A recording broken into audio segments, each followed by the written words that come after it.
Hold it. Hello and welcome back to The Intersect. I am solo today. This is Emily Frazee joining you.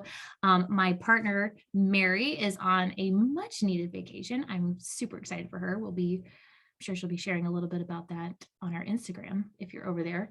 But I am super excited about today's episode. It's going to be a little different than most of our normal episodes. I am joined today by the lovely Jamie Murphy. Jamie is a fertility awareness educator with a passion for educating women about their bodies. She believes everyone should have the tools necessary to be confident and knowledgeable about their fertility. And her mission is to help FAM users become autonomous and empowered.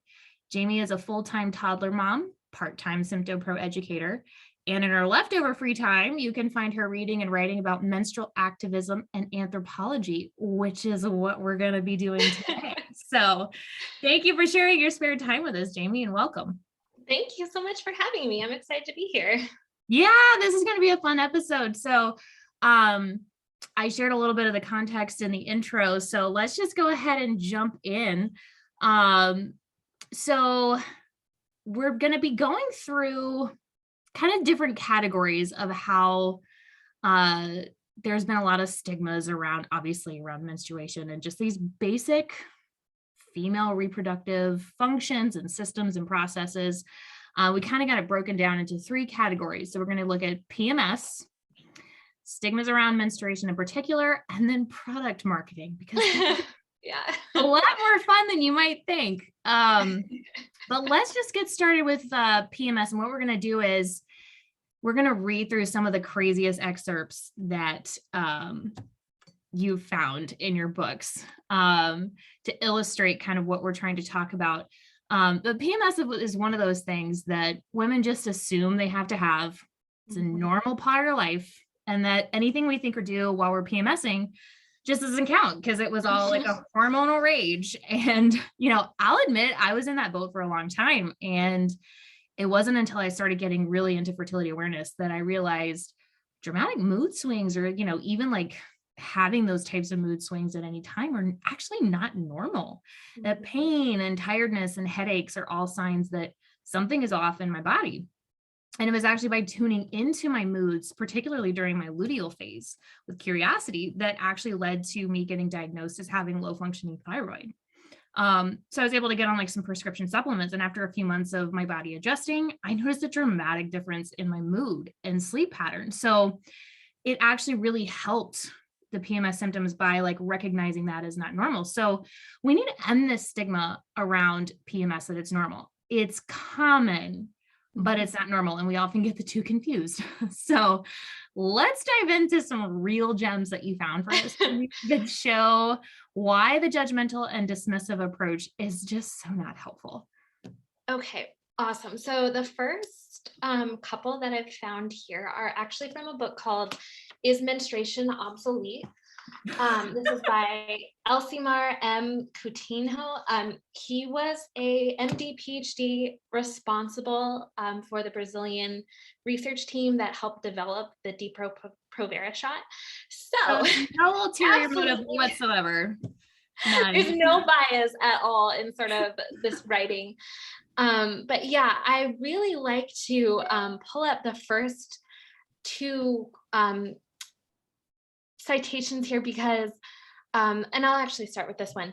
Research carried out at the Center for Safety Studies in the United States revealed the 48 hours preceding menstruation are the most dangerous because this is the time when most accidents occur.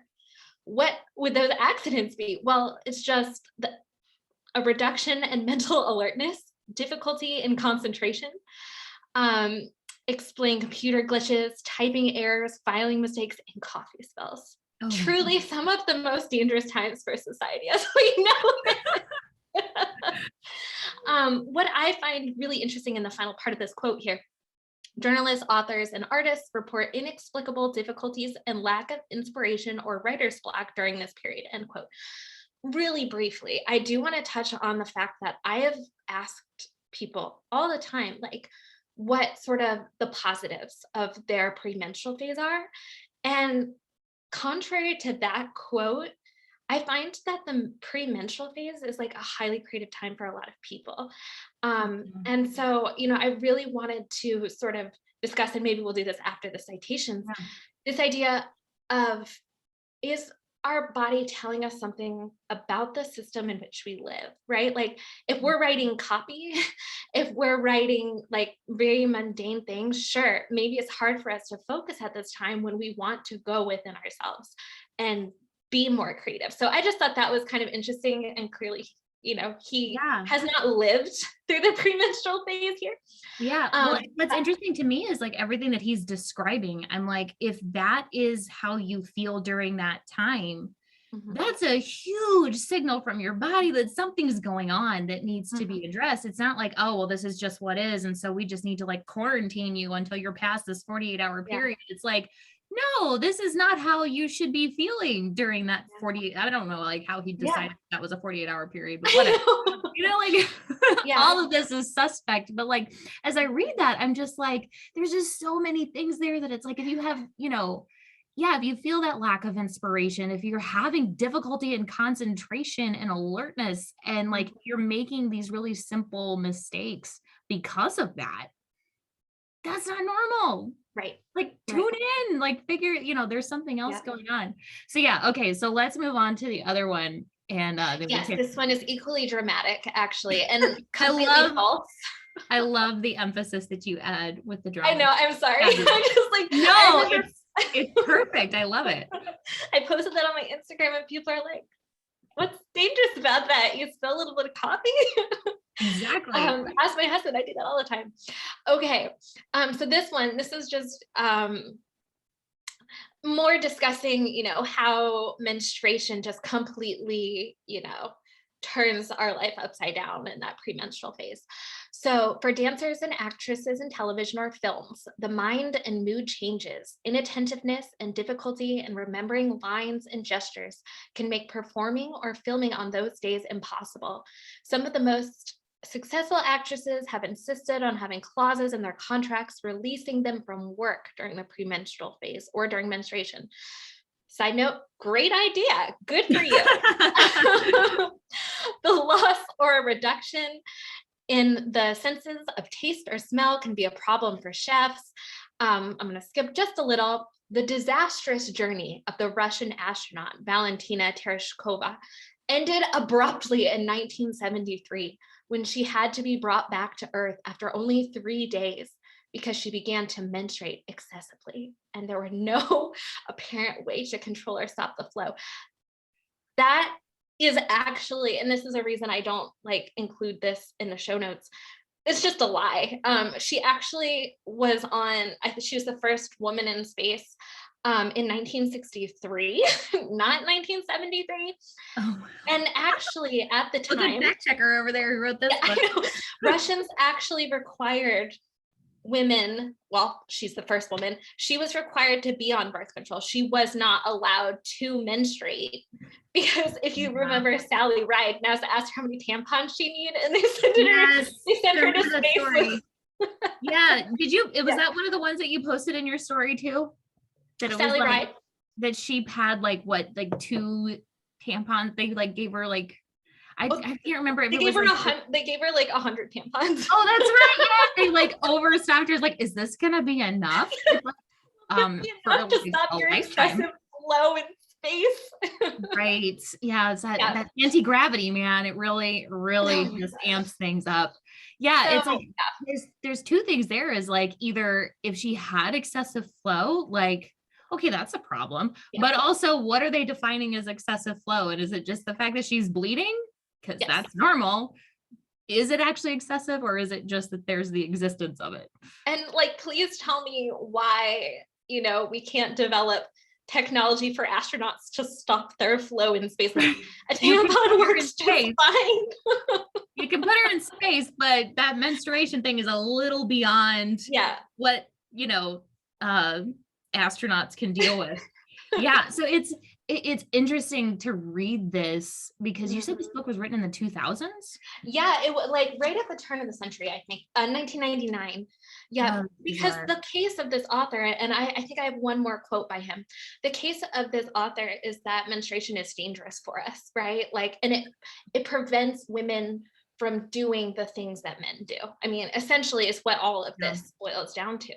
Yeah. Um, but Yeah. yeah, that one is just like a blatant lie. So I had to include that because could you imagine bleeding out in space and them having to send you back to Earth? Like, I'm like, all right, guys, we are calling off our space travel because a woman is bleeding as she should. Anyway, yeah, I'm like, I'm thinking about this, and I know one of the things that we Mhm. discussed was like, okay, looking at these things and how outlandish they are, Yes. like everything that you were sharing is like, it's actually, there's so much that is so endemic Mhm. to our society, to our culture, to the way that we think about menstruation and ovulation and just our body's natural processes that really isn't that different Yeah. from what they're talking about, which is Yeah. troubling. And so one of the things that we had discussed was like, okay, so what are the ways that we individual women, in our own sphere, in our own way, whether we're mothers, whether we're single and like we're talking to girlfriends or whatever, like whatever your sphere of influence is, like how can we start to like talk about menstruation in a way where it's not apocalyptic Right. and it's not like you're cutting it doesn't like obliviate your life, that this is something that is a natural part of who you are and that it's good. I know we're going to be reading a quote later that talking about menstruation as a failure, Mhm. and I'm jumping a little bit ahead, so I'm going to save that. But like, what are some ways that you think that we can talk about menstruation that are actually that would affect some positive change? Yeah, absolutely. I think fertility awareness as a tool is an extremely useful sort of piece of the puzzle because that way, like, we can acknowledge, and it's okay to acknowledge that, you have cramping, you have hormonal mood swings, right? Like, but knowing that they're not normal and being able to chart and potentially pinpoint like red flags, like that luteal phase, like you're talking about, is definitely sort of like the time where a lot of things can be revealed on a chart. Um, and so, cultivating this body literacy among ourselves, talking about it in an open way, can be really helpful. But then also, I think we, in general, we've lost our sense of community. And I think that I see that a lot, most starkly when I'm postpartum, like, right? Like, we don't have that community anymore. But being able to like recognize that rest is okay, especially during that menstrual phase.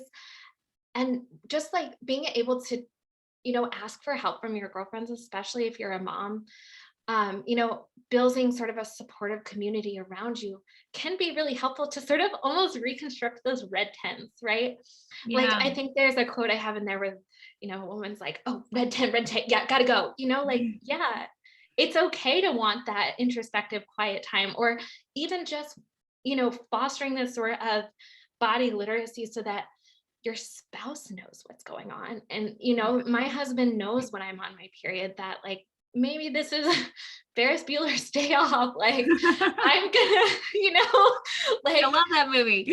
I know, oh my gosh. So it's like, you know, it's a time where he knows, especially in the late luteal phase and the menstrual phase, I'm just not going to be responsible for as much as I might be, Yeah. in order that, like, I can help support my body. So during the other phases of my cycle, I'm a dynamo, right? Like, I can do what I need to. I can, um, yeah, really Yeah. help pull the weight of the household because we're recognizing the cyclical nature in a way that's not, finger pointing or shaming, but just cooperating with sort Right. of the, Yeah.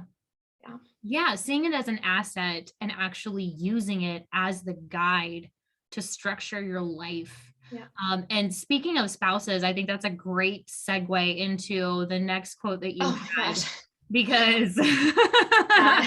We all know the spouses who do this. I don't think either one of us are married to one of these, thankfully. Yeah. But yeah, take this one All away. right. It's a So I'm doozy. actually I'll do the two anecdotes here because I think they Okay. both tie into this. So first Yeah. one, this is from my absolute favorite book. I did share the link for this one, The Woman in the Body by Emily Martin. Sometimes if I am in a bad mood, my husband will not take me seriously if I am close to my period. He felt if it was that time of the month, any complaints I had were only periodic. A few weeks ago, I told him that until I am 55, he will have taken me seriously only half the time. After that, he will blame it on menopause. And then the second, so these are from interviews that she's done with women. Quote, the husband of a woman who came for help described their problem as follows. My wife is fine for 2 weeks out of the month. She's friendly and a good wife. The house is clean. Then she ovulates and suddenly she's not happy about her life. She wants a job. Then her period comes and she's all right again. He wanted her to be medicated so she would be a good wife all month long. Yikes. Like as you're reading that, as I was reading that, and kind of as we're thinking about all these things and the downside of menstruation and the downside of having a cycle, from what we're reading, is that you're not moving at the same tempo over the course of a cycle. Nope. And that is just like apparently intolerable. Yeah. And it's almost as if like women are just like penalized for not being men. Mm-hmm. And that's what I'm reading here is like, oh, for 2 weeks out of the month, she's fine. And then the other 2 weeks she's miserable. And like, she wants a job and she wants to like upend her life and change things. And it's like, if a husband was smart, he'd be like, okay, honey, tell me about that. Like, I'm exactly. Instead of like shutting her down and like, just telling her she's crazy and that, in a week you'll be fine. It's like, I used to, we've all had that whenever we're like leading up to our period and everybody's like, oh, are you, and of course the super crass joke, or you're just on the rag or whatever. Right. You get like those types of really derogatory comments. And it's like, on the one hand, if your mood swings are that bad, that's indicative of a problem. On the other hand, it's not a bad thing that you have this cyclical kind of ebb and flow of mood, no pun intended, ebb and flow of mood and energy. And the trick is, like you were talking about, is harnessing it and actually using it to your advantage. And then you can plan. You can be like, okay, this is what I started doing with my husband. I was like, look, I know I'm going to be starting my period in a couple of days and I'm exhausted. So I'm going to plan ahead. I'm going to like go get some easy stuff at the grocery store. Like, we're doing pizzas, like frozen pizzas tonight. And he was like, okay, great.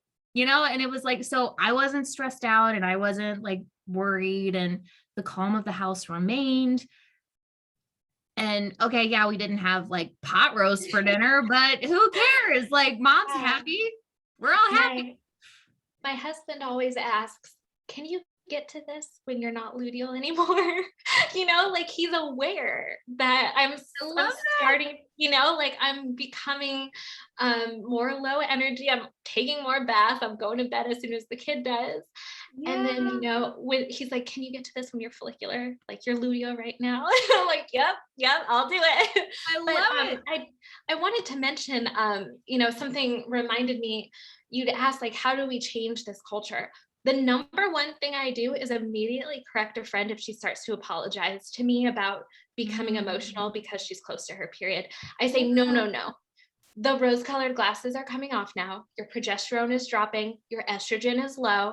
I tell this to my sweet twin sister when she's trying to think if she's in the right relationship. I'm like, do not make any decisions when you're ovulating. Wait until like harness this idea of hormones rising and falling. Like, estrogen is a social lubricant. You'll put up with a lot more. And then suddenly you get to your luteal phase and there's something pulling at you, right? You're like, something's not right. How can I be peaceful? And since I've tapped into this, I cannot tell you how peaceful and like literally euphoric I feel before menstruation. Because if I'm not feeling comfortable, I ask myself why. Like, what was bothering me that I was able to put up with a couple of weeks ago? how does that need to change? And like, my doctor was asking me about my progesterone levels and sort of PMS symptoms. I'm like, I haven't had PMS symptoms in months. Like, I know I'm about to get my period because like I get so happy I start vibrating. And she's like, okay, so I've never heard that one before. But a piece of the puzzle is realizing the emotional aspect of it. Yes. And so that's why I had to share these excerpts, because this is something we've grown up hearing. I mean, Yeah. my parents used to kind of tell me that if I'd get emotional, Mhm. before my period. And so you get shamed Yep. for it. Yep. And so it's so empowering to start to embrace those feelings and, analyze them so you can make changes. Isn't it just amazing the simple shift that happens when you are curious rather Mhm. than judgmental? Mhm. Shout out to Absolutely. everybody who's seen Ted Lasso. I was like, it's kind of like a Michael Scott moment. It's like, it's actually, be curious, not judgmental. Walt Whitman, Ted Lasso. Anyway, Iconic. yeah, that's basically what it is. But it's such a huge shift. So instead of saying, oh, I'm so emotional, oh, this is really Mhm. bad, it's like, I'm so emotional. What's going on? Yeah. Yeah. Why? What's Yeah. happening? It's not just that I'm about to have my period. It's like there's this hormonal shift. Like, wow, what an Mhm. empowering change. That Mhm. Absolutely. this isn't something that's negative. If I understand it, this can actually become an asset. Mhm. And then I can actually use it to my advantage just through that understanding. And so I know we've kind of like talked about it with the red tent idea, Yeah. and you talking about the community of women, which is so important. So I want to go ahead and just jump to Mhm. that quote that you shared, because it's so good. Yeah, absolutely. So this was an interview in Martin's book. The question from the interviewer was, "Does menstruation have any spiritual or religious significance for you?" And the woman responded, "I like the idea of a menstrual huts a great deal. They intrigue me. My understanding is it's a mysterious thing in some ways. It infuriates me that we don't know more about it. Here are all these women. Apparently, when you get your period, you go off to this hut and you hang around." The interviewer asks, "Because you're unclean?"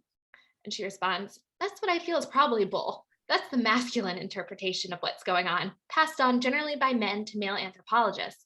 Whereas the women probably say, oh, yeah, we're unclean. We're unclean. See you later." And then they race off to the menstrual hut and have a good time. I love that so much because I like within the last year, I started thinking about like, how in ancient Jewish tradition, the women would go off whenever they had their periods. And before I read this quote, I had the thought, I was like, that actually sounds really nice. To have it be illegal, to have any sort of social interaction Mhm. during that time, like you are mandated rest, woman. Like, Yeah. oh darn, like Yeah. that just Oh, man. I know I love it. It's like, Yeah. oh yeah, we're unclean. Yeah, Yeah. bye. And Like if I what's can, so interesting is like if you look at some more modern anthropologist views on this, it's almost not like we have to tap deeper. Like absolutely, we think of the menstrual taboo, unclean, unclean, and yeah, I would totally like toe the party line for that one and like get out of work. But in a lot of cultures, it wasn't necessarily that women were unclean, it's that they had this power, and like the rest of society almost had to be like protected from it because it was so powerful. And it's really, you have to like look culture by culture and see like what yeah, the significance of blood is and sort of what it needed to be protected from. But what it often boiled down to was a separation. And at this point women could make these long stewed nutritious supportive foods because they had nothing but time for those days that they were in isolation. And so yeah, you even though maybe there's a menstrual taboo wrapped up in there, what it seems to have amounted to is in a lot of cases women having that time to rest. They're not doing housework, they're not allowed to do housework because they might contaminate it or destroy it. But also, yeah, they're supporting their bodies during this time. And now, I mean, we'll definitely talk about this in the, products and menstrual advertising, but now it's like set it and forget it, right? Like that's why we have tampons, so you don't feel any different and you can do all the things. And I think Lisa Hendrickson Jack says, climb the mountain if you want to, but I don't. Like I'm on my period. That's not what I want to do. Yeah, that you actually have permission to stop Yeah. and rest for a few days. And I know like um in Western culture, like that's just something that is so foreign to us, especially Mhm. here in the United States. This idea of, instead of the hustle culture, which I know that there's a huge pushback against that right now. And I think that this is like a huge opportunity Mhm. to, wrapped up with fertility awareness, wrapped up with the way that we think about our cycles, our cyclical energy, our cyclical moods, and actually really paying attention to that. And, like we've been saying, seeing that as an asset and being curious about it and not squashing it or being like, no, I have to push through. It's like, oh, I can climb a mountain on my period. It's like, Yeah. you can, but you don't have to. Right. Nobody's gonna give you a bigger award, or maybe they do. Right. I don't know. But this kind of is a good segue. So let's dig in more. You found some other really good quotes about these stigmas around menstruation itself. Mhm. And this really comes into play whenever we talk about product marketing. Just Mhm. kind of like, oh my gosh, you're bleeding from your vagina. That's icky, gross. Like, nah, go away. So this first one, it took me a minute to absorb what was being said when I read it. Yeah. So yeah, read it and we might take a little pause Okay. because Yeah. it's a lot there. Yeah, 100%. So this is the other delightful gem from Is Menstruation Obsolete? We may have another real goofy one at the end if we have time, I guess, but this is really sort of, yeah, the crowning jewel.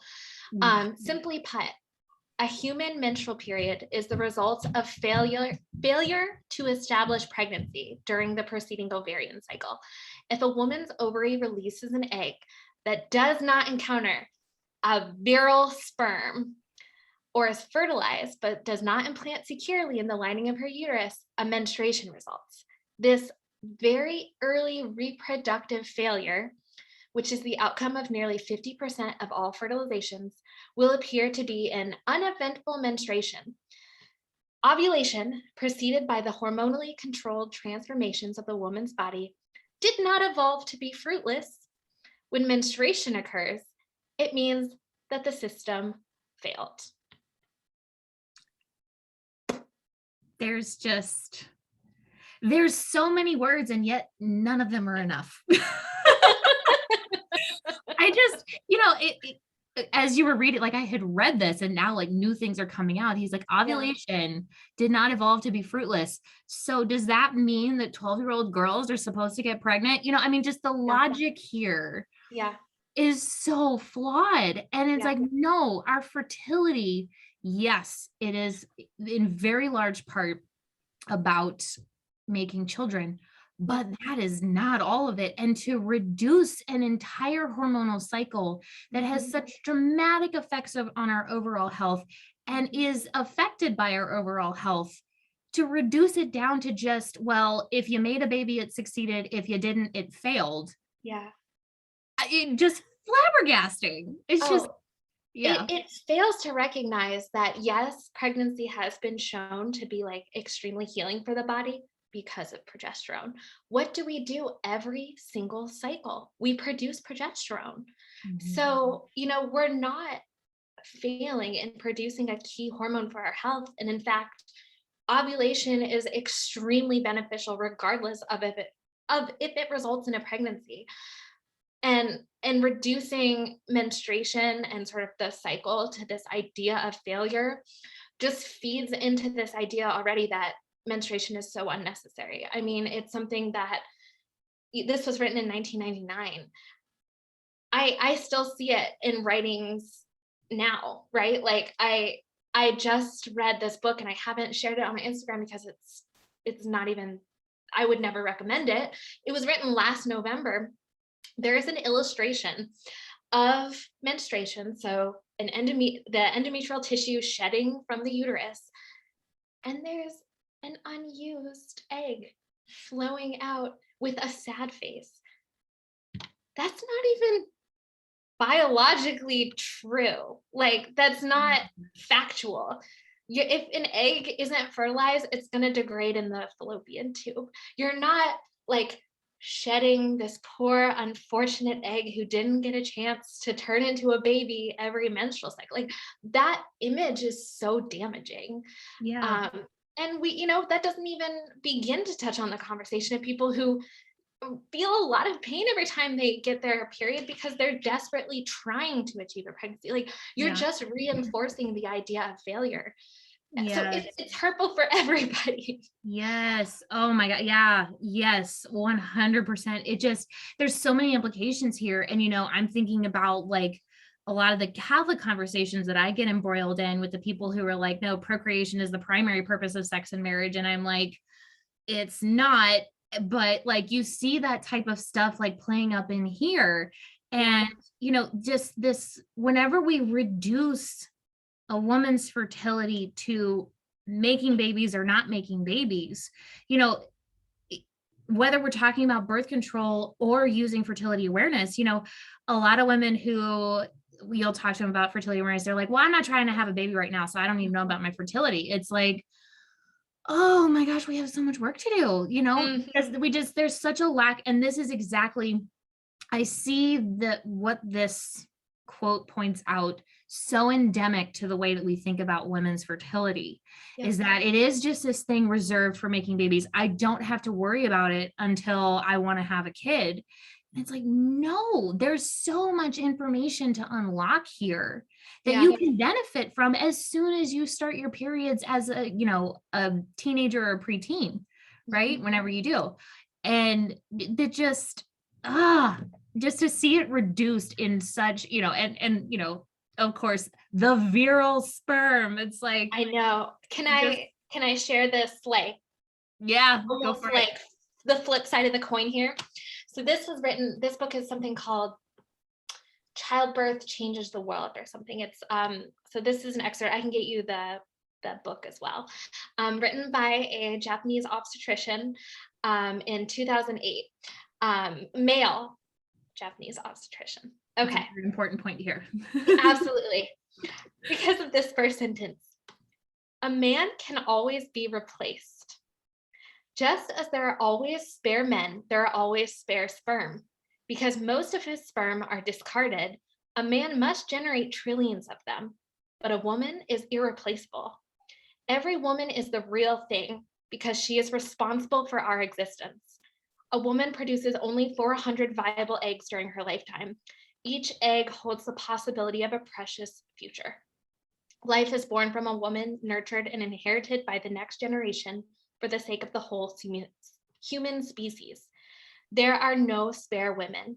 Replacements for men are everywhere, but there are no spare women. I have never, ever, ever in any of my reading seen sperm described like that, in that they just need to be produced all the time because we waste so many. I have never come across that idea.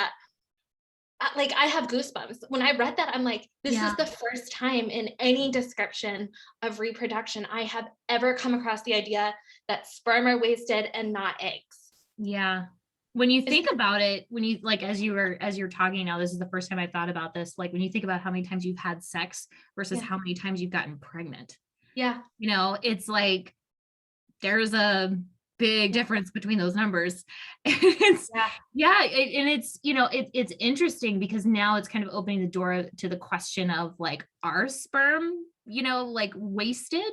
Because then that opens the door to a lot of big questions we don't have time for. But what a road to go down. All right, guys, y'all get that cliffhanger. Y'all have fun with your own thoughts. Okay, let's move on to this hilarious story from the Bayou. Okay, I thought you'd like this. I'm like, all right, I have to. Yes, you were totally appeasing your host, which I have no problem with whatsoever. Okay. So this just ties into that idea of menstrual taboos, right? And this is just very interesting because I don't find a lot of like old American superstitions, so I had to include it. Yeah. Okay, this was from an old Cajun woman. This is actually from the book Blood Stories by Janet Lee and Jennifer Sasser Cohen, another fabulous book of interviews. Back then, and bear in mind that this is the deep south of superstitions, you were not allowed to wash your hair. I never asked why. And among the Cajuns, if you were menstruating, you weren't allowed to help put up jams or jellies or vegetables or fruits. And if there's a newborn baby and you menstruate, you would somehow contaminate the baby. Way back in the bayou, it's still like that. I died. I mean, I didn't grow up in the bayou, but I grew up in Baton Rouge, and I was blissfully unaware of this little superstition. But it's so funny because, like down in New Orleans, like voodoo is like very much part of like the culture and whatnot. And it's just so funny to see it here, to see those types of taboos, how crazy they can get. And just like when you do have this stigma about something that is natural, like the extremes it can get taken to based on nothing, like no reason. And yeah, I think not to keep hashing on this, but the answer is fertility awareness. The answer to all of our problems is just fertility awareness. Absolutely. I mean, back in the 1920s, they were talking about this thing called a menotoxin, right? So it must be this substance produced by menstruators, maybe in their blood, or I think even through just like their sweat, because this one doctor noticed that a menstruating nurse like was arranging flowers and then the flowers died. So, I mean, it's just so interesting. Obviously, there are probably, I don't know how many people in New Orleans would still believe this, but this woman was from an older generation. Yeah. And it's interesting to see how in America, I don't know that menstruation has ever been seen as sort of like separating a woman because of how powerful she is. Like I think for the most part in our country, it's been the idea of contamination, right? It's a contaminating force for sure. So contamination and lower productivity, which we do not tolerate. Exactly. Yeah. So let's move on to the final category. And this kind of ties into a nice little bow everything that we've been talking about, which is advertising for menstrual hygiene products. And just the marketing world, it's totally distorted our relationships to our bodies. And so I'm gonna have you go ahead and read this last little excerpt, and we can do a deep dive into other places that we see this for sure. But. Yeah, absolutely. Because this is from 1994. So this was also an excerpt from Blood Stories. It was an ad run in Self. Okay. You don't know what you want. You've got one hand in a bowl of sugary sweets and the other in a bowl of salty snacks. Your hormones make you feel like screaming 1 minute and yodeling the next. You're having dinner with your parents and your father notices you're getting taller. You realize your double plus super maxi adds 2 inches to your height whenever you sit down. It sure is swell being a gal, isn't it? Oh joy, it's that time of the month again. You don't know what you want. Yes, you do. You want a super maxi that doesn't feel like one. And then skip a bit because there's a little bit of ad.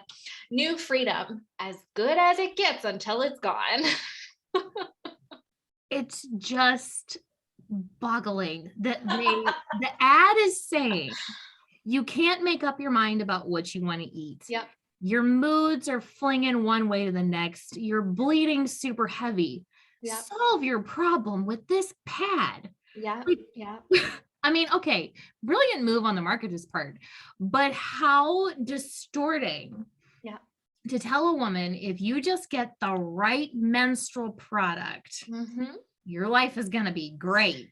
And the ironic thing, most menstrual products are bleached, full of fragrances as part of that concealment, right? Like if we're talking about how damaging the very concept of concealment is, you literally don't have to look any farther than the menstrual products we use for this concealment, because those xenoestrogens, I mean, let's think about it. The people most vulnerable to these sorts of things are women and small children with diapers, right? These Mhm. populations are just, we're covering thin genital areas with toxins. So it's ironic that you're going to solve your problem with this product that's going to exacerbate the problem thanks Yeah. to, you know, xenoestrogens and the toxins that we find in these products. Like, I can't tell you how many clients who, it's anecdotal. I haven't found any evidence of it yet, but talking to women is certainly a good way of, learning things. And a part of their pain can be reduced by switching to a reusable product or, something organic and fragrance free Yeah. because of the fact that we're just reducing this estrogen load in our bodies. Yeah. So let's just take a minute because I know probably some of our listeners are not familiar with the toxins that exist in menstrual products like tampons and pads. Mhm. They're not familiar with things like, oh, you have a smell down there and it's okay. Right. I only recently found out that menstrual blood actually doesn't really have a scent. And if it does, like something is wrong. And that it usually only Hmm. has a scent when it interacts with the chemicals in your menstrual products. Mm. Irony of ironies. I don't know, like that was something that I heard down the grapevine, but I know like some people just aren't even aware that the basic hygiene down there is it's its own ecosystem Yeah. and I all of these chemicals messing with it like mess with your vaginal biome. Yeah, so I don't know that I'd say menstrual blood doesn't have a smell. So I use, I found this seller on Etsy who does like hand sewn bamboo menstrual pads. And part of my way of sort of tearing down menstrual stigmas is to leave these things to like air out in the garden. And like, like my neighbors can see them. My daughter sees them when she's outside. It doesn't matter. It's just periods. But I will say, so I'm using things that don't necessarily have fragrance or bleach or any sort of chemicals in them. And I'd say menstrual blood smells kind of irony. Yeah. I meant Yeah. like it doesn't have like a Oh, stinky, like, absolutely. like it's Yeah. not like Oh, a I it's see. not like a Mhm. BO type of thing, like an Yeah. unwanted Yeah. smell, basically. Yeah, Yeah. It smells absolutely. like blood. Yeah. Yeah. Yeah. Yeah. So, yeah, I would agree. The big one for me, so a lot of fragrances, if we're looking at body products like personal care products or menstrual products, those fragrances, sort of the chemicals themselves, often act as xenoestrogens, meaning they can bind to estrogen receptors in our bodies. And so if we're, and this is a whole other conversation, of course, it can contribute to cramping um, because of sort of the mechanisms by which Mhm. that happens. Yeah. Um, and so that's the number one big one I see when people cut fragrances. They definitely find, or they can find, depending on what that pain, you know, is due to. They may find that their pain is reduced for those reasons. That actually Yeah, didn't happen other to top, me. I haven't. There's a wonderful like environmental anthropologist, Dr. Kate Clancy. She works at the University of Illinois in Urbana-Champaign. She has written a lot sort of about environmental toxins and how they affect the cycle in different ways. And so that's a whole nother very complicated Mhm. subject. But,